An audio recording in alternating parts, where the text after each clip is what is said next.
Muy buenas tardes, gracias por estar hoy compartiendo un poquito sobre la alimentación del venezolano y conocer cuáles son los errores más comunes que nosotros cometemos para evitarlos y mantener un óptimo estado nutricional, ya que gracias al estado nutricional nosotros podemos tener adecuado sistema inmunológico y prevenir lo que son las enfermedades crónicas degenerativas que atacan a todos los seres humanos a nivel mundial. Generalmente siempre son, en primer lugar, la patología cardiovascular, en segundo lugar, el cáncer, y en tercer lugar, las metabólicas, donde la diabetes mellitus tipo 2, que es totalmente prevenible a través de una sana alimentación, pues roban gran parte de las vidas a nivel mundial, ¿no? Entonces, bueno, esos errores comienzan generalmente desde la infancia porque las personas que están involucradas en la educación nutricional, puede ser la mamá, la tía, las abuelitas o papá y mamá, si cometen errores, ¿verdad? En su alimentación, muy probablemente, pues sus hijos también van a seguir cometiendo esos errores y han pasado de generación en generación y nosotros queremos como modificar por lo menos los más importantes o los que más afectan nuestra salud, ¿no?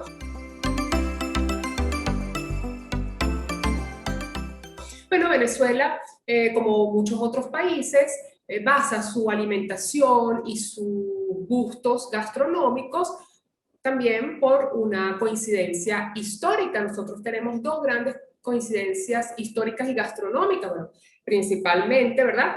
Nuestra unión, ¿verdad? De lo que es la cultura indígena, africana y española en un inicio, pero luego también se involucró lo que prácticamente después de la Segunda Guerra Mundial, los europeos, la gran inmigración de europeos que llega a Venezuela trae de por sí.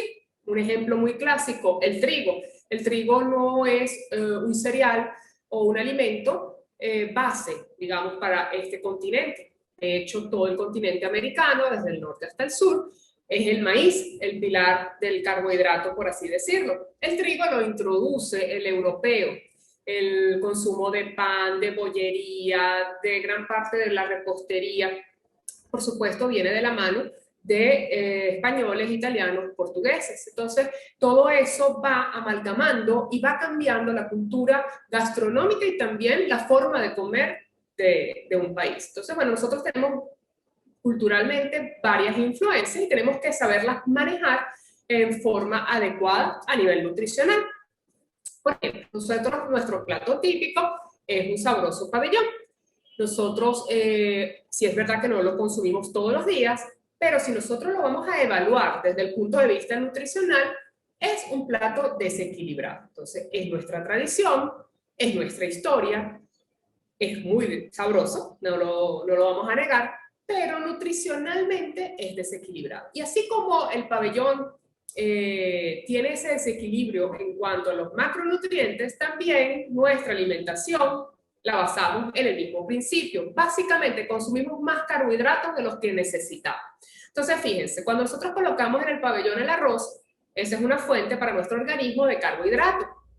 Cuando nosotros colocamos las caraotas o cualquier grano, ya es un segundo carbohidrato. Cuando nosotros colocamos el plátano, aparte de que es frito y tiene una cantidad exorbitante de grasa y de calorías, es otro carbohidrato. Son tres carbohidratos y una sola proteína, que sería en ese caso la carne. Nosotros generalmente consumimos así nuestros almuerzos, es decir, le colocamos más de una harina en el mismo almuerzo, en el mismo plato, comemos algo de proteína y tenemos dos grandes ausentes. Entonces, esos grandes ausentes en la cultura venezolana de la alimentación en general son los vegetales o las ensaladas y son, por supuesto, las frutas. No tenemos esa cultura. Y eso ya viene desde tiempos precedentes. Es decir, no podemos darle la culpa a nuestra situación actual, a la pandemia, no. Ya es parte cultural porque ni siquiera los tomamos en cuenta a la hora que vamos a planificar la compra o a preparar los alimentos, es decir, no pensamos en ellos, ¿sí? O los utilizamos mal, como por ejemplo, en cambio de consumir la fruta entera, consumimos el jugo con bastante azúcar. Entonces, otro gran error, ¿verdad? Es pensar que el grano, llámese caraota, garbanzo, habas, lentejas, son fuentes de proteínas. Entonces, fíjense, nosotros tenemos que estar claros en que cuando nosotros tenemos una población o un grupo de personas que están desnutridas bajo peso y no tengo ninguna fuente de proteína de alto valor biológico, que es carne, pollo, pescado, huevo y lácteos, yo no puedo hacer más que darle 2 o 3 cereales para poder mínimamente cumplir con un mínimo de aminoácidos, que son las fuentes que van a formar esas proteínas. Pero jamás las proteínas vegetales tienen la misma calidad nutricional que una proteína de alto valor biológico, como su nombre lo dice, que son los de origen animal. Entonces, todo va en su equilibrio, porque, por ejemplo, no podemos comer carne roja todos los días, pero sí es necesaria por lo menos 2 veces al mes. Entonces, nosotros los seres humanos necesitamos un equilibrio tan perfecto en nuestra alimentación que a veces se hace como un poco complicado cuando uno desconoce estos pequeños detalles que queremos que hoy se lleven a su casa y lo apliquen. O sea, que realmente el grupo familiar empiece a modificar la óptica de cómo van a servirse en el plato. Entonces, cuando yo combino arroz y grano, estoy consumiendo 2 carbohidratos. Si yo soy una persona que tengo tendencia al sobrepeso, tengo tendencia a tener colesterol, triglicéridos altos, hiperinsulinismo, resistencia a la insulina, ovarios poliquísticos, yo no puedo colocar 2 carbohidratos en un mismo plato. Entonces, allí mi caraota va a fungir de mi carbohidrato. Es decir, o coloco el plátano, o coloco el arroz, o coloco los granos. No puedo colocar 2 o 3, ¿sí? Ya se ha demostrado científicamente que nuestro organismo funciona bien si nosotros le otorgamos esta distribución en cada comida. Es decir, del plato que nosotros tenemos, el 50% tiene que ser del reino vegetal. Llámese ensaladas crudas, ensaladas cocidas o vegetales cocidos. Cuando nosotros hablamos de vegetales, hablamos de colores.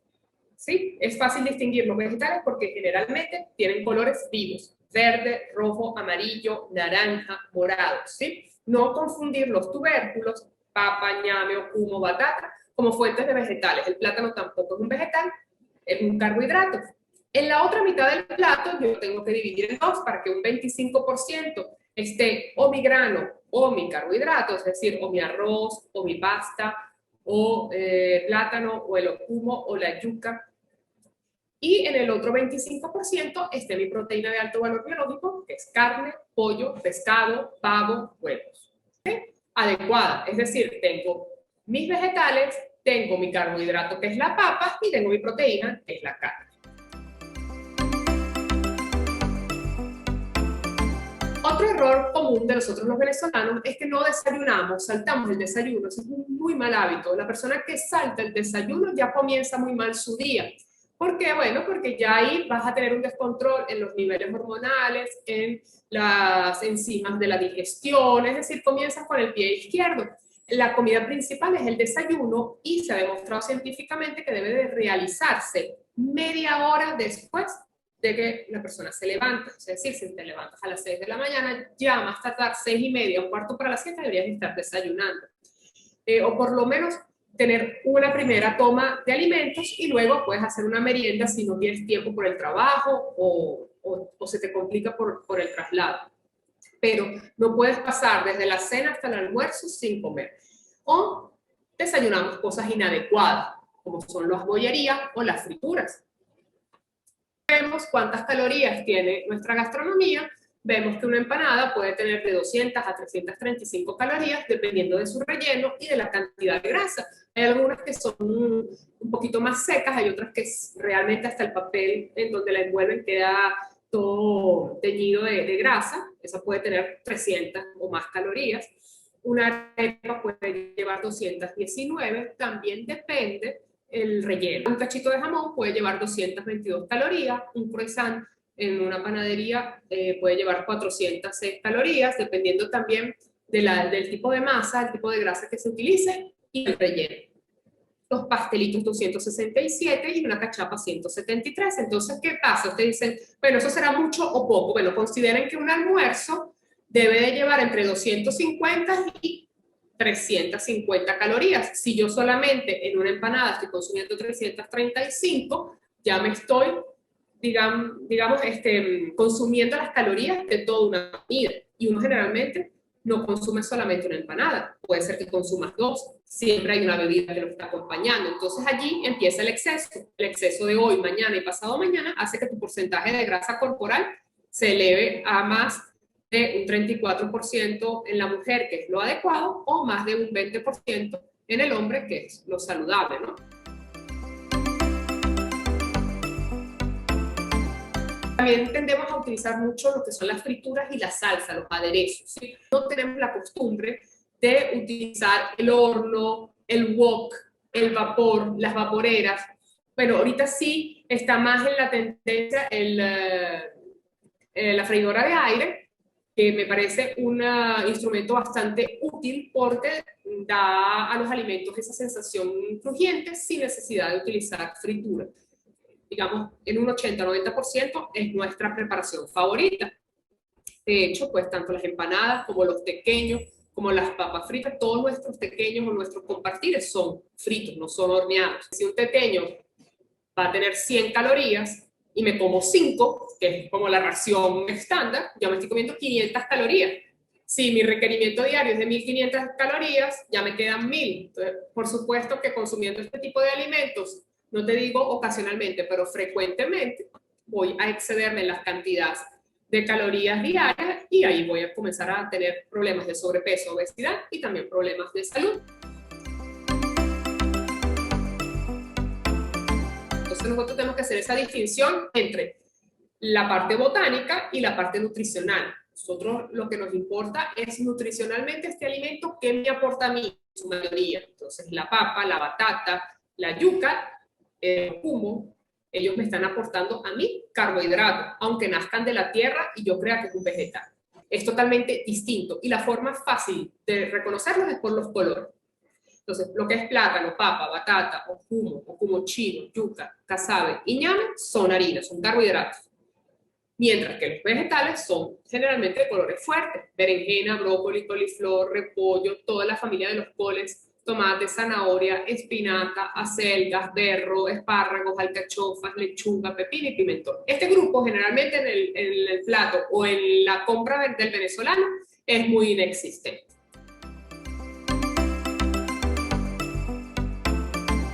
Nosotros tenemos la gran ventaja de tener fruta tropical, que muchos países pagan un dinero exorbitante para tenerlas porque sus antioxidantes son sumamente importantes. Con el consumo de frutas de diferentes colores durante la semana, tú garantizas la prevención de la enfermedad cardiovascular y del temible cáncer. Estas frutas, prácticamente los antioxidantes son los que le dan ese color vivo, y los antioxidantes sirven como para limpiar aquellas toxinas, aquellos residuos que nuestras células van botando todos los días, que cuando se acumulan, por supuesto, forman tumores.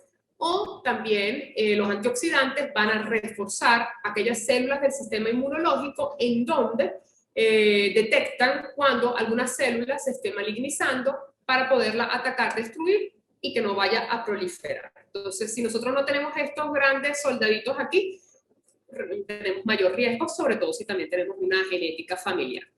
El aguacate tenemos que hacerlo nuestro gran aliado, ¿sí? También nos confunde. Nosotros, algunas personas creen que el aguacate se utiliza como vegetal, otros piensan pues que es un contorno que yo puedo colocar allí. Realmente, si vamos a la base nutricional, el aguacate lo que me aporta es grasa. Es una grasa saludable porque son omega 3, es decir, es nuestro aceite de oliva tropical, y por eso yo siempre les digo a mis pacientes que no necesitamos de aceite de oliva ni gastar grandes cantidades de dinero porque nosotros tenemos aguacate, y es exactamente igual en cuanto a calidad nutricional, pero no lo utilizamos muy poco, o digamos, no le damos el uso adecuado.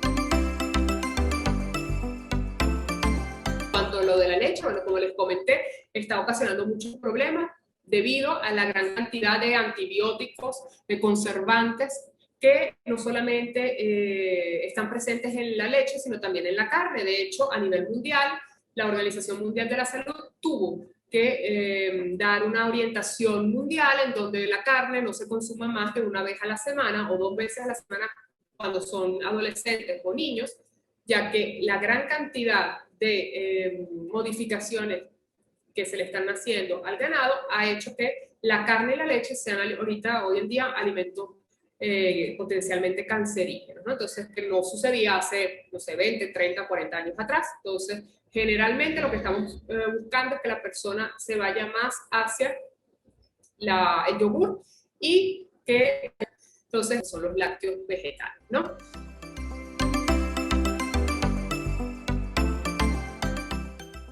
Nuestras arepas no hay que eliminarlas, es parte de nuestra cultura, es parte de nuestra gastronomía, son variadas, son sabrosas, pero no podemos ser monótonos, es decir, no todos los días tenemos que consumir lo mismo. O sea, yo desayuno y ceno lo mismo, es decir, arepa. Y eso sucede en un 80% de las personas, por ejemplo, que asisten a la consulta y uno más o menos por ahí saca la estadística con lo mismo, porque mi requerimiento del desayuno no es lo mismo que la cena. Ahora bien, yo puedo variar mi arepa, un día puede ser de maíz, un día puede ser integral porque yo le puedo colocar linaza en polvo, afrecho, vegetales rallados, otro día puede ser de yuca, otro día puede ser de okumo, otro día puede ser de plátano, es decir, variar para que no sea siempre la tradicional. Y por supuesto, tratar de hacer que la harina sea integral a través de añadir, por ejemplo, una linaza en polvo, que la linaza es una semilla muy beneficiosa para nuestra salud porque también son ricas en omega 3 y previenen muchas enfermedades, la hace integral, le baja el índice glicémico, por lo cual no me sube tanto el azúcar, la arepa, si yo le coloco esa linaza en la masa, a una refinada con la harina tradicional, ¿no? Entonces, ese es otro error que podemos modificar fácilmente sin que sea un costo, añada costos adicionales. Otro error que cometemos los venezolanos, vamos picando. Nosotros no hacemos meriendas oficiales como deberíamos. Nosotros deberíamos tener un desayuno, un almuerzo, una cena, una merienda a mitad mañana, una merienda a mitad tarde. Nosotros no merendamos, nosotros vamos picoteando o chucheando.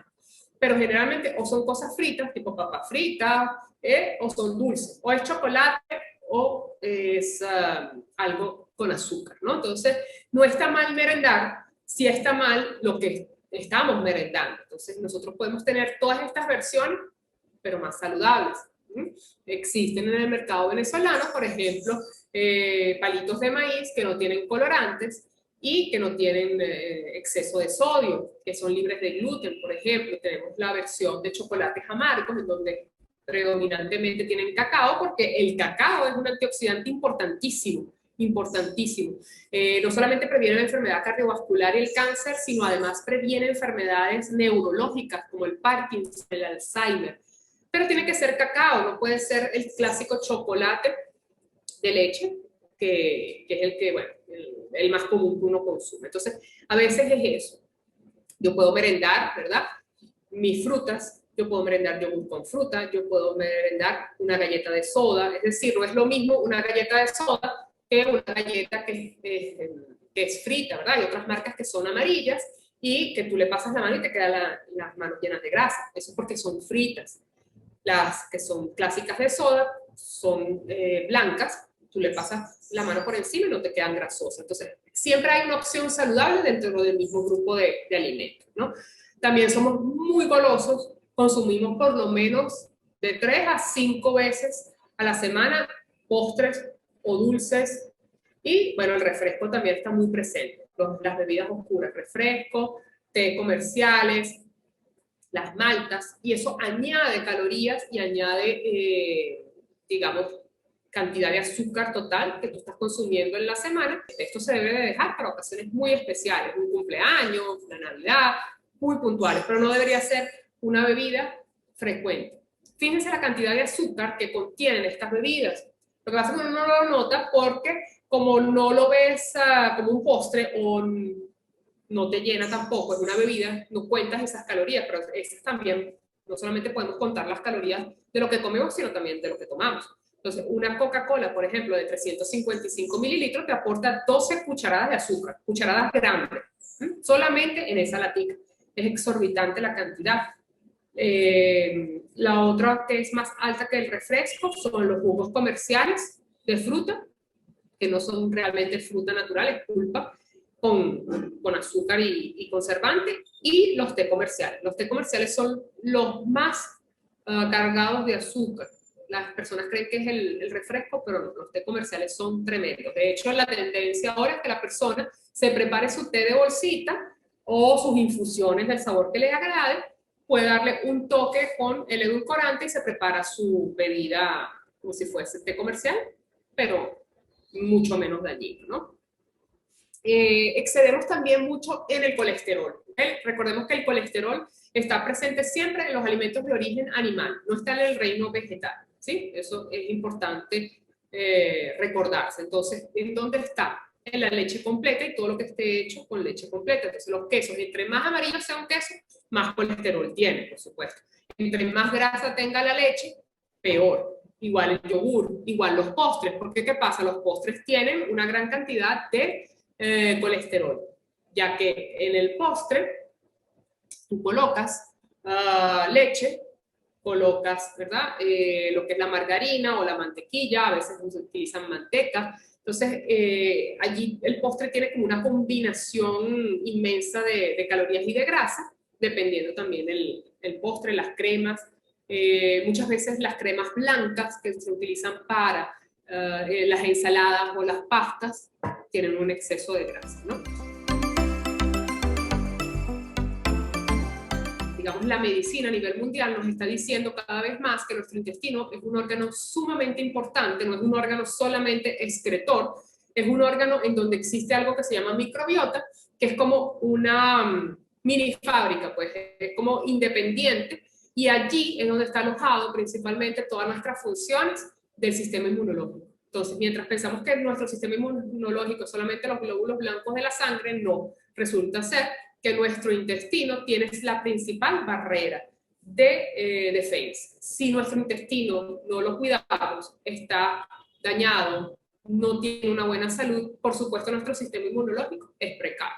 Entonces ya estamos cada vez descubriendo más y más que el problema intestinal puede llevar a patologías como Parkinson, Alzheimer, cáncer, depresiones y un sinfín de problemas, intestino permeable, y ocasionado porque no le prestamos atención al intestino. Por ejemplo, si somos personas con tendencia al estreñimiento, no lo resolvemos. La persona con estreñimiento tiene que resolver su problema utilizando linaza, hidratándose, haciendo movimiento, no simplemente que cuando tienen varios días sin poder evacuar, se toma alguna pastilla para evacuar. Eso no es solucionarlo. Solucionarlo es llevar una dieta rica en probióticos, prebióticos, hidratarse, aumentar la fibra para que esa evacuación sea diaria y sea natural. Nosotros no consumimos yogur, por lo cual nuestra principal fuente de probióticos no existe.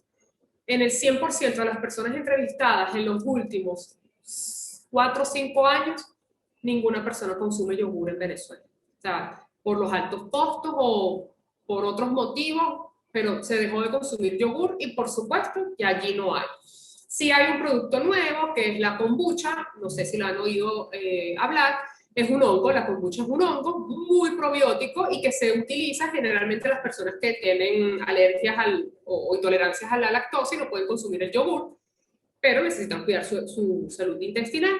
Esa se vende, ¿verdad?, en botellitas, aquí en Venezuela las conseguimos fácilmente, y bueno, se toma solamente 1 o 2 deditos al día de esa bebida para mantener esa salud intestinal. También es válido utilizar las bolsitas de probióticos que utilizamos cuando tenemos diarrea, pero lo utilizamos como para ir colonizando de bacterias buenas nuestro intestino. Cualquier marca comercial lo podemos ir alternando para ir modificando. Muchas veces tenemos tratamientos con antibióticos por X motivo y nadie se le ocurre que el antibiótico barre toda esa barrera, lo que son las bacterias buenas del intestino y me provoca un déficit allí. Nosotros tenemos que recordarnos que tenemos que llevar una dieta, por lo menos 2 o 3 semanas después de terminar los antibióticos, muy ricas en probióticos, y tenemos que utilizar esas bolsitas también para poder colonizar. Entonces, son como esos errores más comunes que cometemos y repercuten negativamente sobre nuestra salud. Entonces, como 10 puntos para resumir lo que hemos conversado hoy, ¿qué tenemos que hacer? Nunca saltar el desayuno. Realizar desayunos sanos. Sí hay que desayunar, pero no con fritura y con grasa. No, no. Nosotros tenemos que desayunar bien con nuestras proteínas, con nuestro carbohidrato que sea asado no frito, con nuestra fruta. Podemos utilizar nuestras infusiones sin azúcar. Sustituir los que son refrescos y jugos naturales, ¿verdad? Por los jugos comerciales por jugos naturales sin azúcar. Acostumbrarnos, ¿verdad?, a consumir los jugos con el dulzor que ya trae la fruta naturalmente, o si no, hidratarnos con agua, que necesitamos por lo menos de 1 litro a 2 litros diarios. Reducir lo que es el consumo de bebidas alcohólicas cuando estas son exageradamente, o sea que ya no es un evento social, sino que es un consumo diario o semanal importante. Consumir de 2 a 4 porciones de vegetales o de ensaladas en el día. Llevar el almuerzo para la casa, para el trabajo, es decir, no comer tanto en la calle, porque es difícil conseguir alimentos que sean saludables y bien equilibrados. Generalmente cuando tú pides un almuerzo siempre te colocan más de un carbohidrato o mucha cantidad para lo que necesitas. Entonces ocasionalmente sí podemos comer, por supuesto, pero que nuestro día a día no sea comer en la calle o merendar en la calle, pues, con ese tipo de alimentos que hemos visto hoy que no son beneficiosos, ¿no? Hacer meriendas sanas en vez de estar chucheando y picando con dulces o cosas fritas. No freír los alimentos, tratar de que sean al horno, al microondas, al vapor, en el wok, y el que pueda tener su freidora de aire que lo utilice porque es bastante cómodo y bastante saludable como preparación. Realizar ejercicio físico, no hace falta matarse ni ser un deportista, ni ser fitness, ni estar todo el día en un gimnasio. Simplemente con caminar de 30 a 45 minutos 3 veces a la semana ya es suficiente como para garantizar un buen estado de salud. Y por supuesto, nunca perder el entusiasmo ni el foco de que la alimentación es la base para toda nuestra salud, ¿no? Eso es importantísimo. No dejar la alimentación como el último de los temas en nuestra vida, porque sin salud no, bueno, ya hemos visto que es bien complicado, ¿no? Uno es distinto cuando uno es alérgico a la leche a cuando es intolerante a la lactosa. Cuando eres intolerante a la lactosa, puedes utilizar leche deslactosada, o también existen unas pastillas que son de enzimas, o sea, son enzimas artificiales que tú puedes consumir media hora antes, y por supuesto eso hace como la función para poder digerir la lactosa. Ahora, la de vaca es como más fuerte para poder digerir, por lo cual uno sugiere que utilicen o de búfala, o de oveja o de cabra. Tienen menos lactosa y tienes menos sintomatología. Si pudieras utilizarla, porque generalmente son más digeribles. Y no es peligroso porque no eres alérgica. Si fueras alérgica, sí tienes que quitarlas todas. Pero como es una no intolerancia, sino como una falta, pues nosotros los adultos vamos perdiendo como esas enzimas intestinales para poder digerir la lactosa, que es el azúcar de la leche. Entonces, ese tipo de lácteos de otro tipo de animal que no es la vaca, sí ayuda muchísimo, es más fácil de digerir y no te ocasiona tanto malestar, gases, distensión abdominal, si puedes seguir consumiendo. Nosotros podemos utilizar nuestra arepa, solo que vamos a agregarle la harina de linaza, por ejemplo, la linaza molida, no en granitos, y ya allí yo la hago integral. No tengo linaza, puedo ponerle afrecho. No tengo afrecho, puedo rallarle zanahoria, le puedo rallar calabacín, le puedo rallar remolacha, y ya yo lo estoy haciendo integral. Y le doy otro color, le doy otro sabor. El relleno yo tengo que ir utilizando diferentes cosas. No puede ser queso todos los días. Puede ser queso blanco 2, 3 veces a la semana. Una vez a la semana puede ser un jamón bajo en grasa. Y los otros días yo puedo utilizar pollo, carne o pescado desmechadito. Muchas veces nos quedan como retacitos en los almuerzos y la cena de carne, de pollo. A veces hasta es un mix, uno puede hacer y rellenarlo. Esa es proteína. Entonces tu arepa, por ejemplo, es tu carbohidrato. Al no freírlo estamos bien, no hay ese problema. La proteína es el relleno, o la carne, o el pollo, o el atuncito que se puede colocar. ¿Qué grasa le voy a colocar? El aguacate, y consumo mi fruta. Yo puedo tomar también mi infusión. Si no hay ninguna contraindicación de que tome el café por alguna condición médica, puede tomar su café sin azúcar, puede utilizar café con leche, por ejemplo, una leche vegetal, una leche de origen, por ejemplo, búfalo, que se utiliza, o vegetal, leche de almendra, un toquecito, o tu café negro, o tu infusión. Hay miles de infusiones que tú puedes consumir. Y si de vez en cuando quieres tomarte un jugo que sea natural, puedes hacerlo, no le añadas nada, o sea, ni azúcar, ni miel, ni papelón, porque todo más o menos tiene la misma calorías y el mismo impacto. Eso puede ser. Otro desayuno importante que utilizamos poco, la avena. La avena es un cereal muy bajo en calorías, la gente cree que engorda, eso es un mito. La avena tú la puedes utilizar porque tiene proteínas vegetales de muy buen valor, es fácil de digerir, lo puede utilizar todo el mundo, inclusive los diabéticos, de bajo índice glicémico, lo puedes preparar en agua, lo puedes preparar en leche vegetal, lo tienes que licuar, eso sí, para que quede compacto, que quede como cremoso, como una chicha, y eso realmente llena bastante, o sea, te da una saciedad y tiene pocas calorías, es otra opción importante, siempre acompañado con tu fruta porque es un grupo aparte. Yo puedo utilizar, por ejemplo, panquecas que no traigan harina. Yo puedo hacer con cambur y con huevo unas panquecas proteicas súper deliciosas. Yo puedo utilizar los tubérculos para hacer empanadas sin freírlas, ¿verdad? O sea, esa es la variedad que uno trata de buscar. Los edulcorantes artificiales son aquellos que no vienen de la naturaleza, están hechos en fábricas de alimentos y que sí tienen un impacto en la salud, ¿sí? Entonces podemos utilizarlas, pero poquito. O sea, si nosotros vamos a utilizar una Splenda, si nosotros vamos a utilizar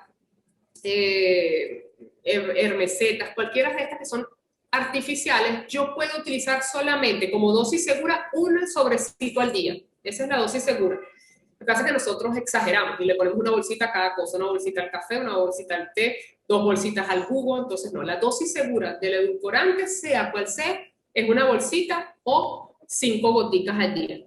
Si yo voy a utilizar la stevia, tendría que ser la stevia preferiblemente natural para yo poder utilizar mayor cantidad, que es la ramita. La pongo a hervir y el agua queda dulce y es como un edulcorante líquido. Si lo voy a utilizar como stevia comercial que viene en sobrecitos, también la dosis segura es un sobre, no se pueden pasar como máximo 2 al día, pero ya es como mucho si lo vas a consumir todos los días. La fructosa no es un edulcorante, es la fruta el azúcar de la fruta, lo venden en los supermercados y en las farmacias como azúcar, dice fructosa. Yo allí puedo utilizar 5 a 10 gramos al día, sí tiene calorías, pero tiene la ventaja de que no me eleva la insulina, por ejemplo, ¿no? Entonces, esa es una gran ventaja. Yo lo puedo utilizar, por ejemplo, para endulzar los cafés, algunos postres caseros que sean, digamos, no tan calóricos, no tan grasosos, como los ponqués que podemos hacer con vegetales en casa. Y realmente lo que ahorita se está utilizando es más tendencia para la salud, es el monk fruit. Lo que pasa es que esa es una fruta que viene de Asia y se está comercializando en Estados Unidos. Aquí tenemos, pero claro, es costoso. Entonces no es como muy popular ni fácil de conseguir. Pero si no vas a utilizar grandes cantidades, sino algo muy puntual, edulcorante, cualquier marca comercial. Si eres de las personas que todos los días tomas mucho café y a cada café le tienes que colocar, es preferible entonces que utilices fructosa. O monk fruit si se consigue y lo puedes utilizar porque realmente las cantidades que uno utiliza debería ser para el café. El jugo yo siempre prefiero que se coman la fruta entera o que no le coloquen nada, porque realmente ya la fruta es dulce. Entonces, no a menos que sea un cítrico, ¿no? Una fruta cítrica que me puedes colocar también un poquito de fructosa y endulzarlo, ¿no? Todo está en el equilibrio. Recordemos que nosotros no deberíamos de consumir más de 10 gramos de azúcar refinado al día. Llámese edulcorante, llámese azúcar, miel, papelón, sacarosa. Esa es la dosis máxima, o sea, es un 5% de las calorías diarias, no más de allí, al menos que sea una persona ya diabética, prediabética, que ya es otra realidad, ¿no? Estamos hablando de personas que no tengan condiciones relacionadas a la glicemia.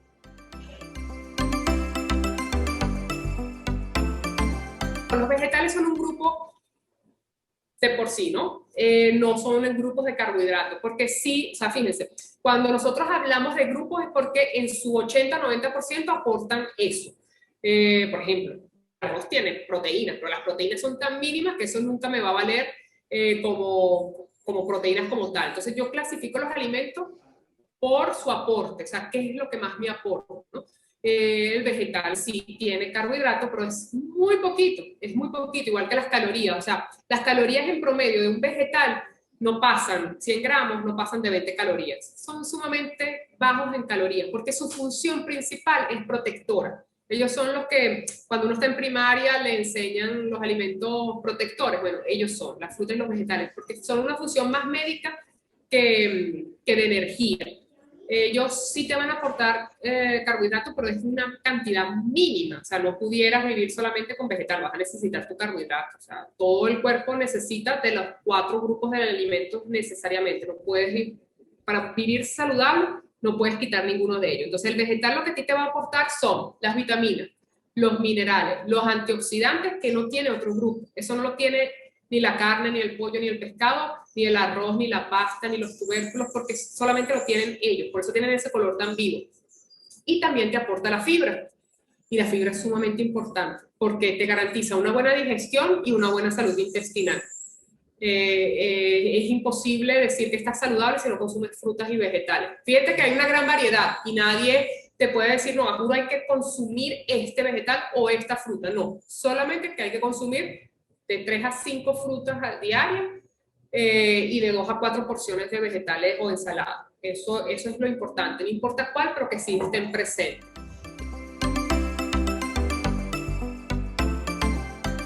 Y lo podemos utilizar, por supuesto. Hoy en día pues es como más fácil conseguirlo y hay algunos precios que son bastante accesibles y podemos, pero ¿cómo lo vamos a utilizar? El aceite de oliva se utiliza en frío, es decir, en la ensalada. O si vas a hacer tipo mediterráneo, unas brusquetas, ¿sí? O sea, que tú pones tu pan, lo pones a asar, le pones tu mozzarella, le pones tu tomate y le pones arriba tu aceite de oliva. Sí, lo que no puedes hacer es calentar el aceite de oliva porque es tan cancerígeno y tan malo como cualquiera, el de maíz, girasol, ajonjolí, linaza, todas las otras semillas. Entonces, es sumamente importante darle el uso adecuado a los condimentos y a los alimentos. Entonces, el aceite de oliva sí, pero va prácticamente en las ensaladas, o sea, en frío. No podemos freír o calentar alimentos con el aceite de oliva porque inclusive es hasta más saturado, más fuerte, más difícil de digerir que el aceite de maíz o girasol, el que nosotros utilizamos. Muchísimas gracias a todos. Feliz tarde, Rosicela. Gracias a ustedes. Feliz tarde.